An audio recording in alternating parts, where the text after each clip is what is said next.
করেছিলেন, এখনও কি বিএনপি ঠিক একই অবস্থায় আছে? আমরা আর কোনো দাবির কথা কিন্তু বলতে শুনছি না, এরকম পদত্যাগের কথা বলতে শুনছি না। যে দাবিটি জানানো হয়েছিল অফিসিয়ালি, এবং আমার জানা মতে না, আমি নিশ্চিতভাবেই বলতে পারি যে যে মিটিংটি হয় শনিবার দিন, সেখানে লিখিতভাবে এই তিনজন উপদেষ্টার পদত্যাগের দাবি সুনির্দিষ্টভাবে দিয়ে আসা হয়েছিল।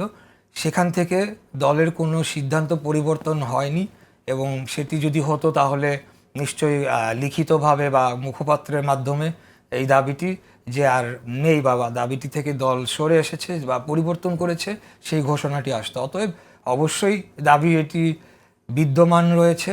এখনও আমরা তাদের পদত্যাগের যে ইনিশিয়াল দাবি সেটি বহাল রয়েছে। হয়তো এখন যেহেতু একটা ডায়ালগ চলছে, আলাপ আলোচনা চলছে, সেই কারণে পরিবেশ পরিস্থিতিকে মানে আনকমফোর্টেবল না করার জন্য বা একটা আলাপ আলোচনার পরিবেশ যাতে বজায় থাকে, কারণ আমরা ডায়ালগে বিশ্বাসী, আমরা ডেমোক্রেটিক পার্টি, সেজন্য হয়তো সেটা অত জোরালোভাবে সবাই উপস্থাপন করছে না। কিন্তু দাবি অবশ্যই রয়েছে, কারণ দাবিটি যৌক্তিক এবং যে কারণে তাদের পদত্যাগ চাওয়া হয়েছিল সেই অবস্থার কিন্তু পরিবর্তন হয়নি। ওকে, বিএনপির সাথে একরকম সমঝোতা হলো, যেটা আপনি অলরেডি বললেন, ডায়ালগস হলো, এবং নির্বাচন নিয়েও একটা সময়ের সমঝোতা তো হলো ফেব্রুয়ারিতে নির্বাচনের বিষয়ে। এখন সেই তির্যক মন্তব্যগুলো আমরা শুনছি না।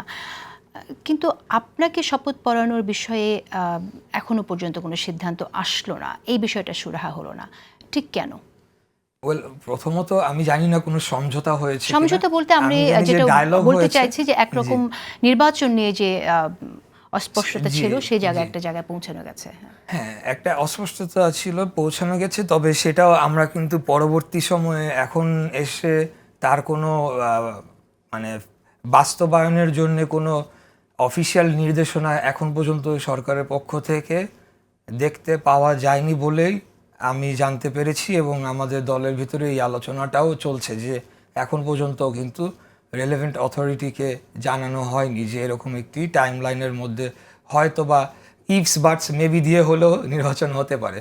তো সেটি একটি বিষয় আমি রেইজ করতে চাই, যে সেটা কোনো যেভাবে মিডিয়া পোর্ট্রেট করা হয়েছে আসলে কি তাই কি না, সেটাও কিন্তু একটু ভেবে দেখা দরকার বা খতিয়ে দেখা দরকার। আর দ্বিতীয় মিডিয়া বিষয়, পোর্ট্রেট কোনটা? যেমন আমরা যদি মিডিয়া পোর্ট্রেট করছে যে ফেব্রুয়ারিতেই হয়ে যাচ্ছে, বাট এখানে তো ইফ বাট মেবি অনেকগুলো রয়েছে, এবং কোনো ডেট ফিক্স করা হয় নাই। ইলেকশন কমিশন বলছে আমাদেরকে কোনো কিছুই জানানো হয় নাই। সেনাবাহিনী, যারা একটা অবশ্যই স্টেক হোল্ডার, তারা অত্যন্ত গুরুত্বপূর্ণ ভূমিকা পালন করছে, তারা নির্বাচনের সময় অত্যন্ত গুরুত্বপূর্ণ ভূমিকা পালন করবে, তারাও অফিসিয়ালি বলছে আমাদেরকে কিছুই জানানো হয় নাই। সো বিষয়টা কিন্তু এখন ওই জায়গাতেই রয়েছে, আনলেস আমি জানি না এখন। আপনি নিজে কতটুকু মনে করেন ফেব্রুয়ারিতে নির্বাচন হবে? আমি মনে করি যে আসলে নির্বাচন ফেব্রুয়ারি বলেন বা ডিসেম্বর বলেন বা যখনই বলেন, এটি আমাদেরকে আদায় করে নিতে হবে। এটা আমি নিশ্চিতভাবে বলতে পারি, এই কারণে আমার একটা এক্সপিরিয়েন্স হয়েছে, বাট সেটাকে আমি বায়াস হিসাবে বলবো না, আপনারা ধরে নেন। আমার যে এক্সপিরিয়েন্সটা, সেটা আমি ইনডেপথ ব্যাখ্যাও দিতে পারবো যে কীভাবে বর্তমান সরকার কোথায় কোথায় হস্তক্ষেপ করেছে, এবং সেই বিষয়গুলা তো আমরা যদি বললি যে এটা ভুলে যেতে পারি মিটিংয়ের ফলে, তাহলে তো এটা আসলে উচিত হবে না। এই জায়গাগুলো কিন্তু রয়েছে, there is an uncertainty until and unless ইলেকশনটা হয় ফেব্রুয়ারিতে। আমি নিজেকে বলবো যে আমাদের সতর্ক থাকা উচিত। আর আরেকটি আপনি যেটা প্রশ্ন করেছিলেন, আমি একটু ফিরে যাই, অন্য প্রসঙ্গে যাই, আমি এখানে আসবো পরে। শপথের বিষয়ে জিজ্ঞেস করেছিলেন আপনি, যে লন্ডন থেকে আসার পরে শপথের বিষয়টি নিয়ে কেন করা হলো না।